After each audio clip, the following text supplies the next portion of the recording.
जाते से मोरा पिया बसत है, ऊ देखे तो जाते से मोरा पिया बसत है, ऊ देखे मीरा बारी रो कर कहने लगी, हे कागा ले मेरा कलेजा लेकर जा और वहीं पे खाना जहाँ पे कृष्ण होगा, कन्हैया होगा, वहीं पे क्रूद क्रूद कर खाना, उसको भी तो पता चले प्रेम का दर्द क्या होता है। सज्जनों, ये होता है प्रेम जो किसी को जीने ना दे। गोपियों को जब उद्धव जी कहे हैं ना, इतना ही तड़प रही हो, इतना ही बिलक रही हो, तो क्यों नहीं जाकर मिल लेती हो, कितना दूर मथुरापुरी है।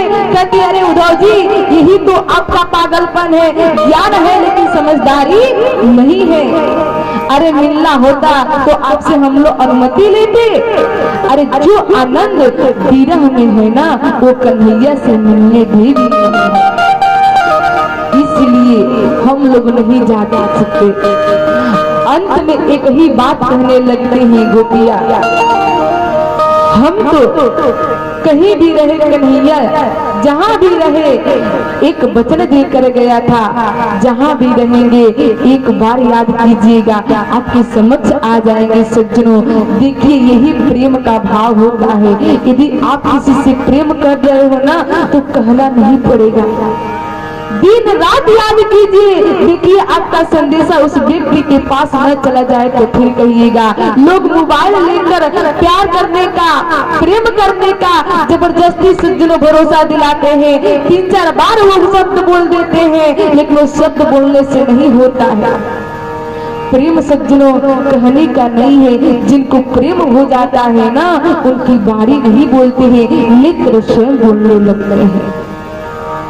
इसलिए बाबा कहते हैं प्रेम करना है तो निस्वार्थ भाव से कीजिए, टूट कर कीजिए, ताकि आप रहो या न रहो, लेकिन आपका नाम सदैव लिया जाए।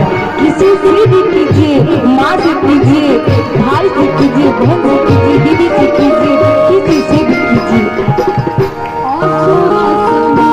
आइए गोपिया एक ही बात कहती है, सब कुछ छोड़ा जा सकता है, यानी कार्य को भी छोड़ा जा सकता है, लेकिन कार्य की कथा को नहीं छोड़ी जा सकती है। बोले श्याम रामचंद्र भगवान की। और खुश होकर गोपियां गाने लगती है क्या, हो काली कमली वाला मेरा यार है, काली कमली वाला मेरा यार है, मेरे मन का मोहन तू दिलदार, दिलदार काली कमली वाला मेरा यार है, यार है,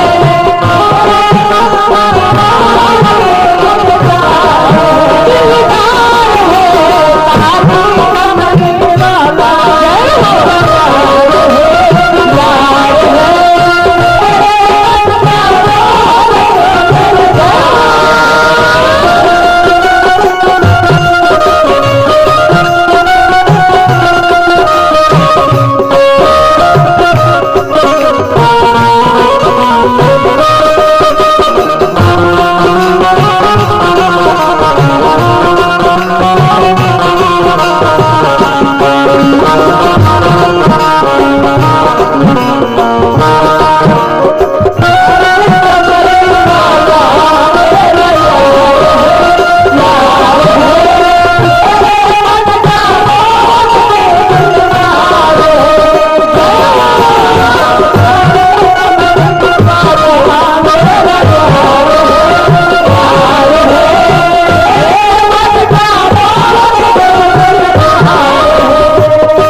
वाला मेरा यार है, मेरे मन का मोहन तू दिलदार है। बोले श्याम रामचंद्र भगवान की। इसलिए सज्जनों, जब कोई राह न सूझे तो भले ही जहां भी हो, जैसे भी हो, प्रभु का वंदन अभिनंदन करते रहिएगा।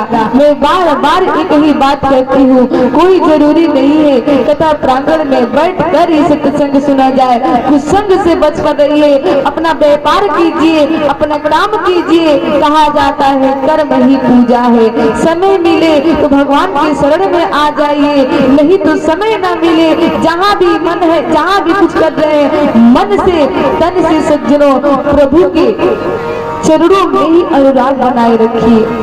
कहा जाता है एक व्यापारी यदि व्यापार में बैठकर अगर सदैव भगवान को स्मरण कर रहा है प्रियजनों, तो समझ जाइएगा वो व्यापारी नहीं है, वो कहीं मंदिर में बैठा हुआ है, भगवान का भक्त है, भगवान का पुजारी है। अगर कोई पुजारी मंदिर में बैठकर सज्जनों यदि उसका ध्यान दान पेटी की तरफ है ना, तो ये समझिए कोई पुजारी नहीं, वो मंदिर में बैठकर कोई व्यापारी बैठा हुआ है। क्योंकि मंदिर में बैठने से, प्रांगण में बैठने से कोई मतलब नहीं है सज्जनों, जब तक कथा को श्रवण करने के बाद अपने जीवन में धारण न किया जाए। इसलिए निवेदन है, जहाँ भी रहिए इस कथा से यदि एक व्यक्ति का भी जीवन सफल हो जाता है, सुधर जाता है सज्जनों, तो समझ जाइएगा ये पूरा का पूरा यज्ञ सफल हो गया। सभी का भरोसा नहीं करेंगे, एक व्यक्ति का मात्र। देखिए अब कथा की तरफ आते हैं। कल की कथा में हम लोग श्रवण कर रहे थे, प्रभु का जन्म हुआ है, बधाई बज रही है, बहुत सारा मंगल गान सभी देवी देवता आकर सज्जनों मंगल गान कर रहे हैं। उसके बाद अब धीरे धीरे समय व्यतीत हुआ है। समय व्यतीत होते के साथ सज्जनों अब वह शुभ समय आया है जिसको हमारे महाराज दशरथ जी समझ रहे हैं। अब सही समय आ गया है नामकरण करने का। देखिए नामकरण करने का समय ये 16 संस्कारों में से एक बहुत ही महत्वपूर्ण संस्कार होता है, जो कि इस संस्कार से भी हम लोग अपने बच्चों से वंचित कर देते हैं। नामकरण लोग जैसे हमारे गर्भ में बच्चा आता है वैसे ही लोग गर्भ में ही नामकरण करना शुरू कर देते हैं। क्या देखकर? माताएं लोग सीरियल का नाम देखकर, सीरियल में देखती है लड़की का ऐसा नाम है, चलिए लड़की होगी ये रखा जाएगा, लड़का होगा ये रखा जाएगा। लेकिन सज्जनों, बाबा कहते हैं, संत लोग कहते हैं, नामकरण उसी व्यक्ति से करवाना चाहिए जिनका मति भागवत मति की हो, जो सदगुरु हो, जो हमारे कुल गुरु हो। सज्जनों, दिखा कर ही नामकरण करवाना चाहिए। लेकिन इसका महत्व आजकल कोई नहीं दे रहा है। नामकरण से कहा जाता है अजामिल जैसा दुष्ट व्यक्ति भी तर गया। अजामिल इतना दुराचारी था, इतना दुराचारी था ना सज्जनों, उनकी पत्नी उनसे बहुत परेशान रहती थी। एक दिन उनके घर पे एक साधु आए और भोजन किए। भोजन जैसे किए बोले, पुत्री बताओ जो भी मांगना चाहती हो मांग लो। पत्नी ने कहा, देखिए प्रभु, हम यही चाहते हैं कृपा करके हमारे पति का थोड़ा सा मति सुधर जाए, ताकि जब भी धराधाम से जाए कोई परेशानी न हो, प्रभु के चरणों में ही जाए। जैसे ये बात उनकी पत्नी कही न सज्जनों, तो सतगुरु ने एक ही बात कहा, आपका पुत्र होने वाला है, अपने पुत्र का नाम कोई और नाम न रखकर सीधा नारायण ही रख देना।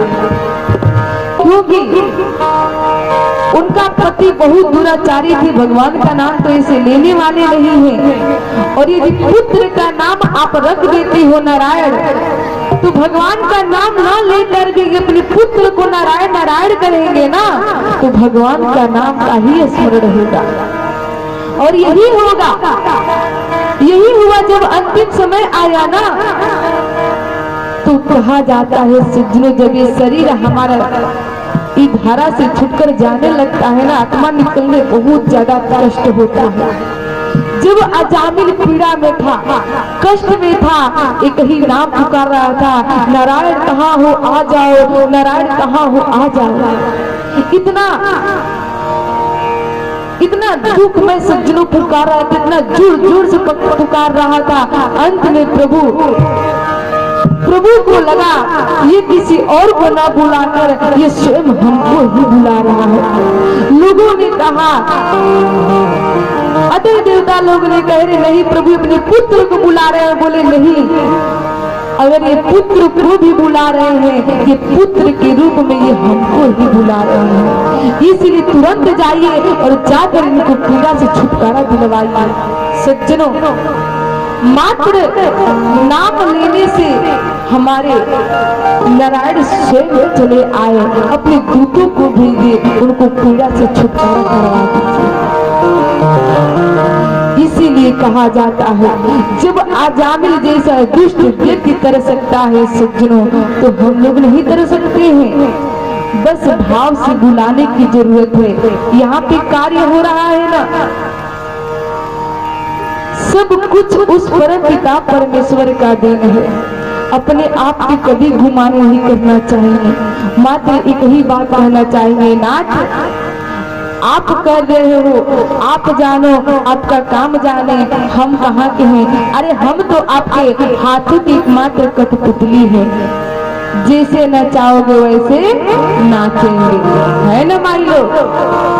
तो कहे लो कितनी माता लोग सुबह में उठकर प्रभु को धन्यवाद देती है, सभी लोग में से बाबूजी लो, माई लोग, धरती मैया को प्रणाम।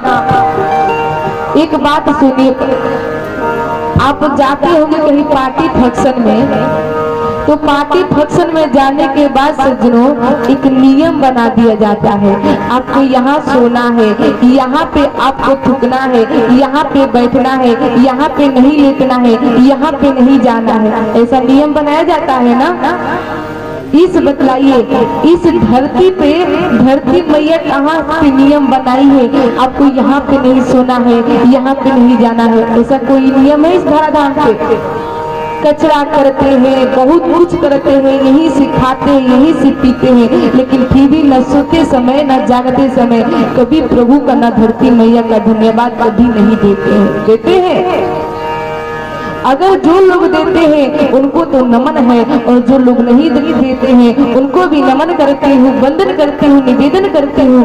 कृपा करके जिस दिन से धन्यवाद देने लगेंगे ना, उस दिन से आपकी मति में परिवर्तन होने लगेगी। क्योंकि धरती मैया ही ऐसी मैया है न सज्जनों, जो जगत जननी है। जिस प्रकार से हमारी मैया शिशु अवस्था में जिस बिस्तर पे हम लोग जिस बिस्तर को गीला कर देते थे, माँ उस बिस्तर पे सो जाती थी, हमको सूखे पे सुला देती थी। सज्जनों, उसी प्रकार से हमारी धरती मैया है। लाख कचरा करे, लाख कुछ भी करे, लेकिन मैया उसी प्रकार से हमारा लालन पालन पोषण करती रहती है। कभी प्यार में कमी देखे हैं आप लोग? ऐसा कहीं नहीं हुआ है। तो जिस खेत में आप लोग ज्यादा मेहनत करे, कार्य करे, मैया उसका फल न दे, ऐसा होता है भाई लोग? चलो लो, कुछ भी ना होला तो हो में ना, ना हो में ना। अब से भगवान से निवेदन कीजिएगा और एक ही बात कहिएगा, पता है क्या? गुमान मत कीजिएगा। यदि अपने आप को सज्जनों इस संसार में कुछ करके दिखाना है तो न अभिमान न गुमान, मात्र एक ही बात कहिएगा, नाथ हो तेरी मर्जी का मैं हूँ गुलाम, हो तेरे मर्जी का मैं हूँ गुलाम, मेरे तेरा मर्जी का मैं हूँ गुलाम,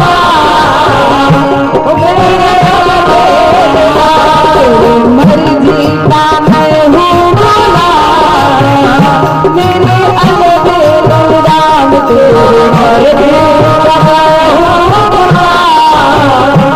मेरे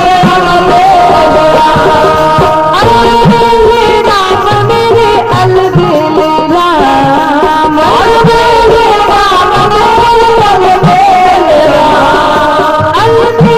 राम मेरे अलबेल राम, अलबेल राम मेरे अलबेल राम, तेरी मर्जी का, तेरी मर्जी का, तेरी मर्जी का मैं हूँ गुलाम, मेरे अलबेल राम, तेरी मर्जी का मैं हूँ गुलाम,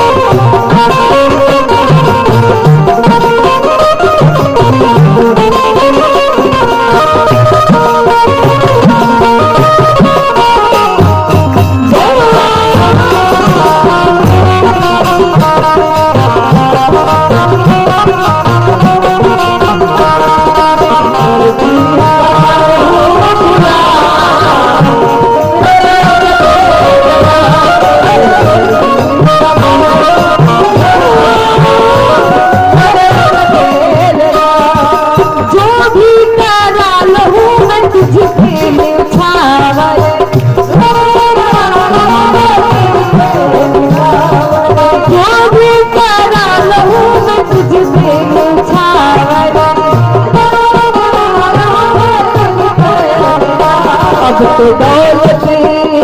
अब तो दौलत, अब तो दौलत हुई तेरे नाम, मेरे अलबेल राम, तेरे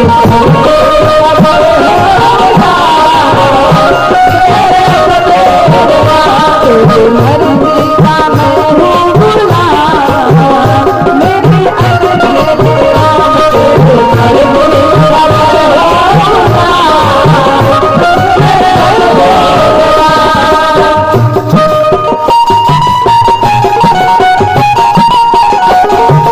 तेरे मर्जी का मैं हूँ गुलाम।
जब रामचंद्र भगवान की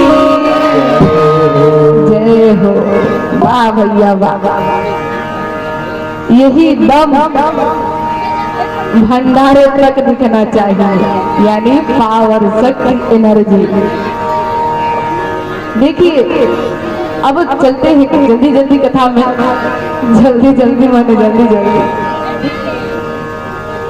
हमारे प्रभु श्री रामचंद्र जी का नामकरण करने के लिए गुरु पिता श्री दशरथ जी जाते हैं, गुरु विश्वामित्र जी को बुलाते हैं और बुलाकर सज्जनों जैसे गुरुदेव आते हैं, आने के बाद गुरु जी के चरणों को बारंबार महाराज दशरथ जी सेवा करते हैं, पूजन करते हैं। पूजन सेवा करने के बाद सज्जनों अब उनको बैठाते हैं, बैठा कर कहने लगते हैं, धरहु नाम जो मुनि गुण राखा। हे प्रभु, जो अपने हृदय में हमारे पुत्रों का नाम आप विचार करके रखे हैं, कृपा करके वो नाम अब आप रख दीजिए। अब गुरुदेव लगते हैं नामकरण करने। बाबा कहते हैं, जो आनंद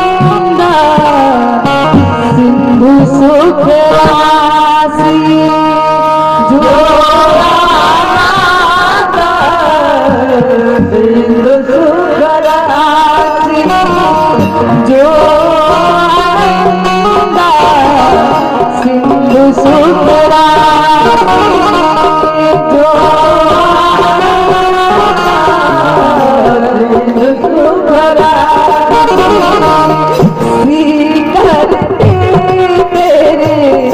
लोग सुपासी,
पुत्रवंदित प्रकाश।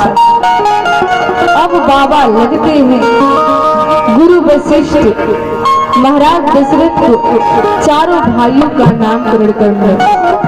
सर्वप्रथम महाराज दशरथ जी की गोद में हमारे बड़े भैया प्रभु श्री रामचंद्र जी हैं। जैसे प्रभु श्री रामचंद्र जी को गुरुदेव देखते हैं, देखते के साथ कहते हैं, हे राजन, कहने के लिए तो ये आपके पुत्र है, लेकिन इनके तो अनेकों नाम है। लेकिन अनेकों नाम में से जो एक सहज नाम है ना, वो मैं आपको बतलाने जा रहा हूँ। जो आनंद सिंधु सुखरासा, जिस प्रकार से समुद्र के पास जाने पे अत्यधिक सुख का अनुभव होता है, उसी प्रकार से ही महाराज ये आपका पुत्र ना समुद्र के भांति ही दयालु है, समुद्र के भांति है। यही नहीं, सुखों का धाम है, इसलिए इनका राम पड़ेगा। ये तो है ही, लेकिन हे महाराज, जो भी इनके शरण में आएंगे ना, उनको ये सदैव विश्राम ही प्रदान करेंगे। विश्राम का अर्थ देख लीजिए, विश्राम का दो अर्थ होता है। बाबा कहते हैं, जो प्रभु श्री राम के चरण में आएंगे, शरण में आएंगे, उनको सदैव विश्राम मिलेगा। यानी 20+ राम, जो राम के चरणों के अनुरागी होंगे, जिनको राम के चरणों में प्रेम होगा न सज्जनों, इस संसार के 20 भरी यानी कड़वी 20 भरी बातों को सुनेंगे ना, उनको कोई असर होने वाला नहीं है। इसलिए कहते हैं बाबा, ये सुखों का धाम है, समुद्र के भांति जो भी इनके पास आएगा, ये अवगुणों को न देखते हुए उनको सदैव अपने शरण में रख लेंगे। इसलिए हे महाराज, हे राजन, ये अखिल लोकदायक विश्रामा, तीनों लोगों को विश्राम प्रदान करने वाले हैं, इसीलिए इनका नाम आज से राम होगा। अब बाबा दूसरे पुत्र यानी गुरु वशिष्ठ जी, भरत भैया दूसरे नंबर पे हैं, ये माता कौशल्या की गोद में है। जैसे इनको दिखते हैं सज्जनों, दिखते के साथ ही गुरु जी बतलाते हैं, विश्व भरण पोषण कर जोई, ताकर नाम भरत असर होई।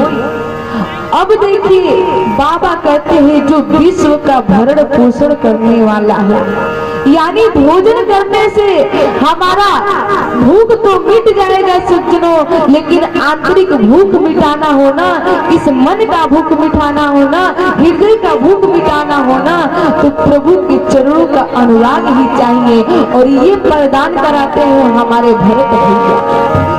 क्यों भरत भैया?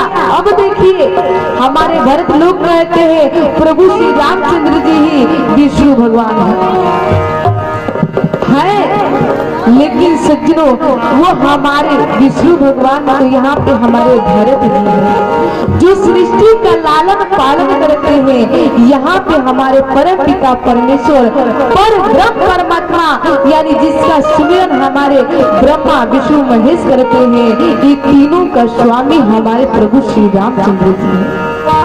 यही देखते हुए बाबा कहते हैं, हे राजन, ये जो भरत है ना, इनसे लोग सीख लेंगे।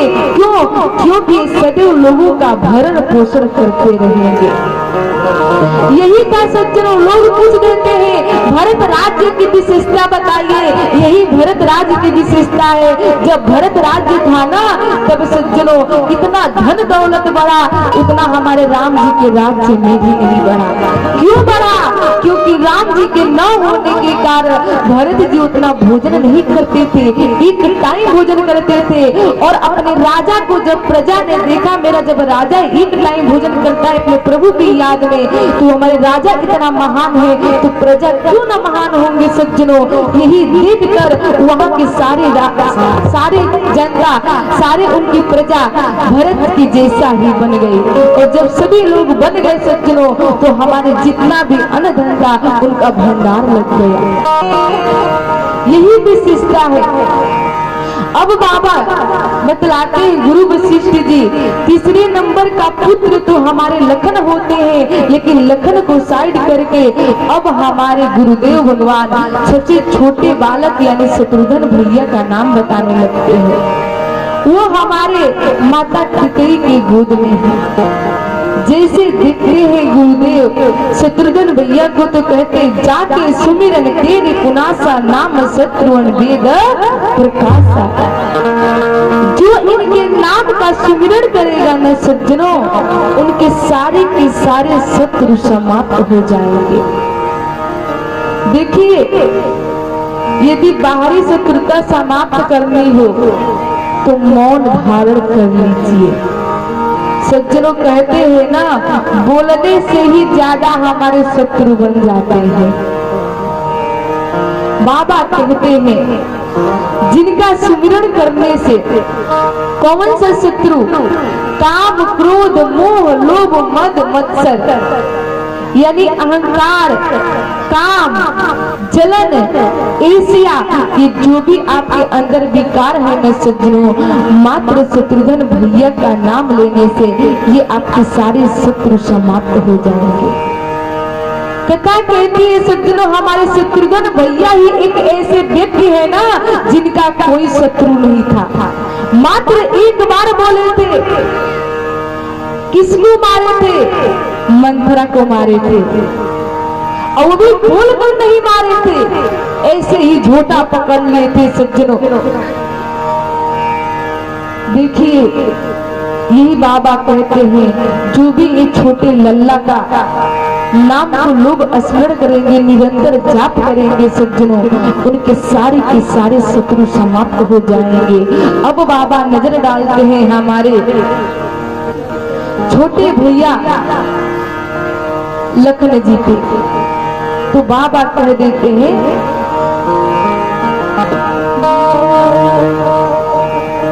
लक्षण धाम राम प्रिय सकाला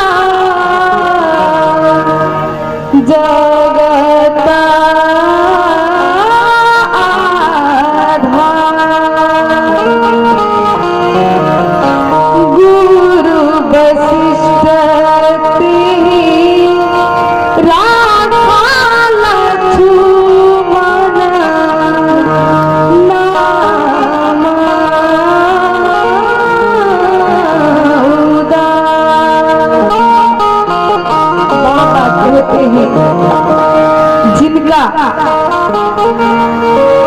लक्षण देखने से ही पता चल जाता है सज्जनों, जो गुरु का भंडार है, जिनमें सिर्फ गुण ही गुण है।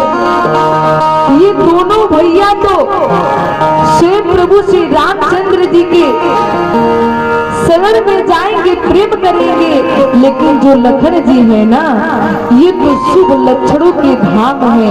इनको प्रभु के पास नहीं जाना पड़ेगा, प्रभु स्वयं इनसे अनंत प्रेम करेंगे, प्रभु स्वयं इनको हमेशा अपने पास रखेंगे। गुरु को देखते हुए सज्जनों, बाबा ने चारों भैया का नाम तो रख देते हैं। अब देखिए, धीरे धीरे भैया का समय अब आता है चूड़ाकरण यानी मुंडन का।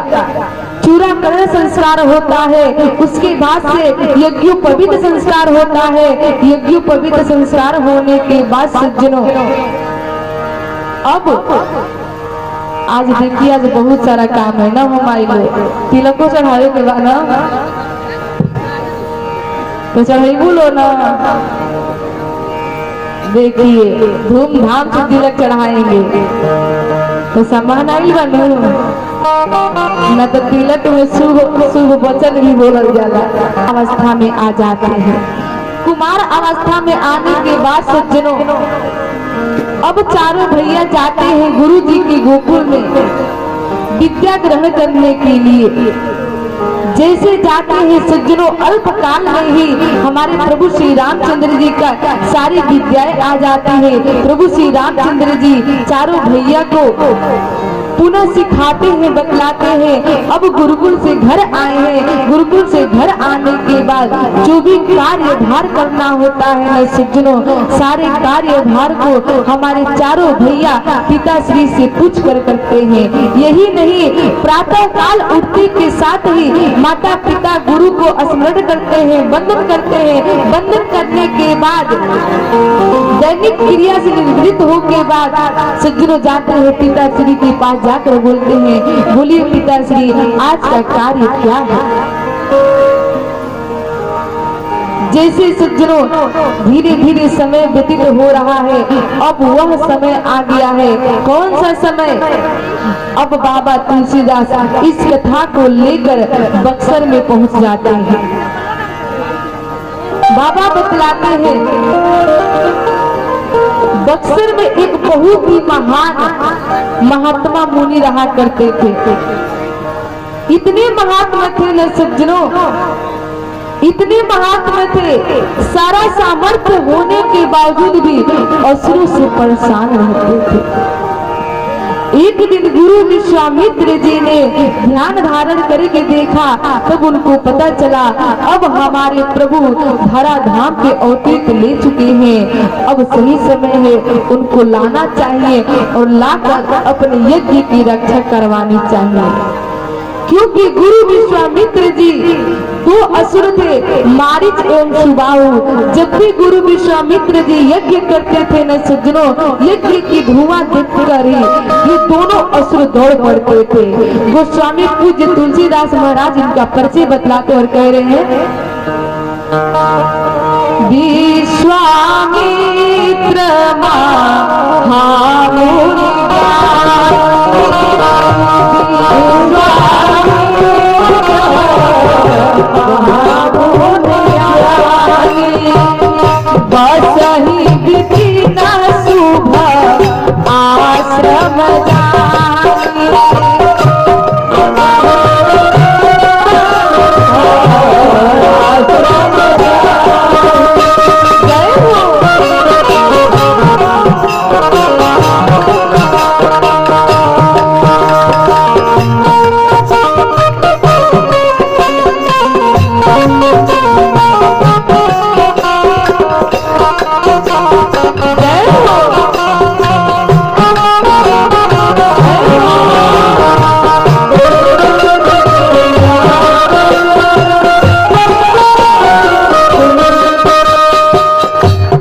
यहाँ पे गुरु विश्वामित्र जी के मन में चिंता व्याप जाता है। जब जब गुरु विश्वामित्र जी जब यज्ञ तप जहाँ तहाँ करते हैं, करवाते हैं, ये असुर आते हैं, आकर यज्ञ को विध्वंस कर देते हैं।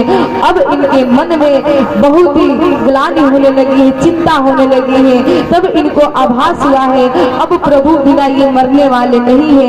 ये सोचकर सज्जनों मंजिल को टारगेट बनाकर गुरु विश्वामित्र जी अयोध्या की तरफ चल देते हैं।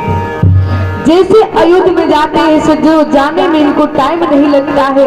जैसे जाते हैं, जाने के बाद सरयू जी में स्नान करते हैं। स्नान करते के साथ ही महाराज दशरथ जी को पता चला जाता है हमारे महात्मा गुरु विश्वामित्र जी का आगमन हमारे अयोध्यपुरी में हो चुका है।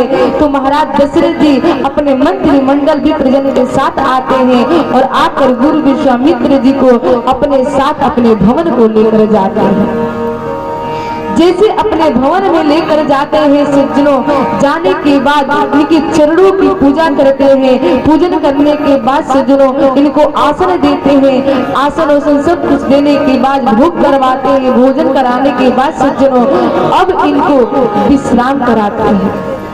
जैसे हमारे गुरु विश्वामित्र जी विश्राम करने के बाद प्रसन्न होकर महाराज दशरथ को आशीर्वाद देते हैं, तब हमारे गुरु विश्वामित्र जी के भाव हमारे राजन महाराज समझ जाते हैं। अब उनको आभास होता है कि अब पुत्रों को लाकर मिलवाना चाहिए।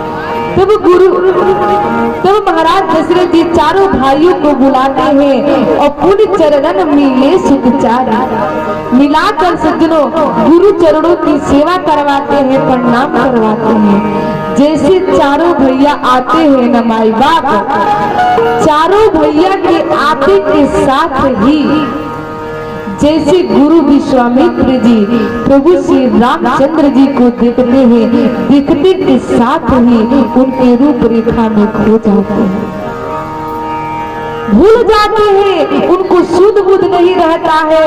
और सज्जनों इतना खो जाते हैं, खोते के साथ ही अब लगते हैं उनका बखान करने। गुरु विश्वामित्र जी प्रभु श्री रामचंद्र जी को देख रहे हैं, देखने के साथ हमारे प्रभु जी ने मुस्कुराया है। जैसे मुस्कुराए हैं अब यहाँ पे गुरु विश्वामित्र जी बोल पड़ते हैं, कहने लगते हैं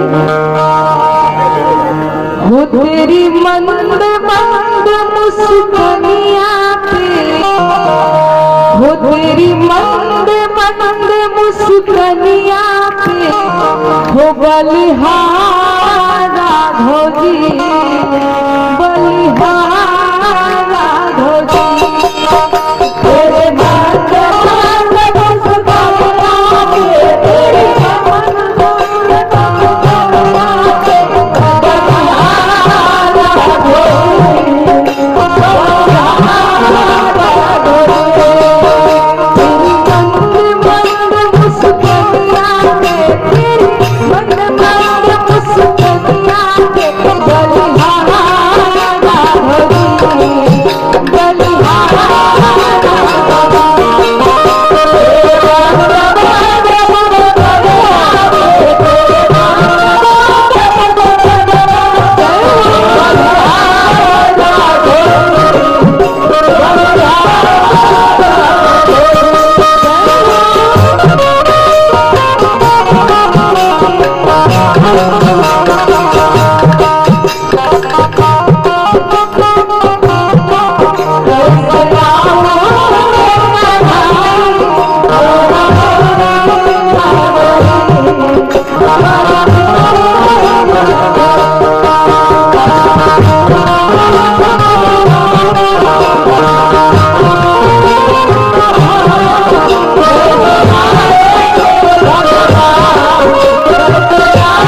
स्वरूप का दर्शन करने लगते हैं और माता जानकी की छवि देख लेते हैं और पृथ्वी के साथ भी बोल पड़ते हैं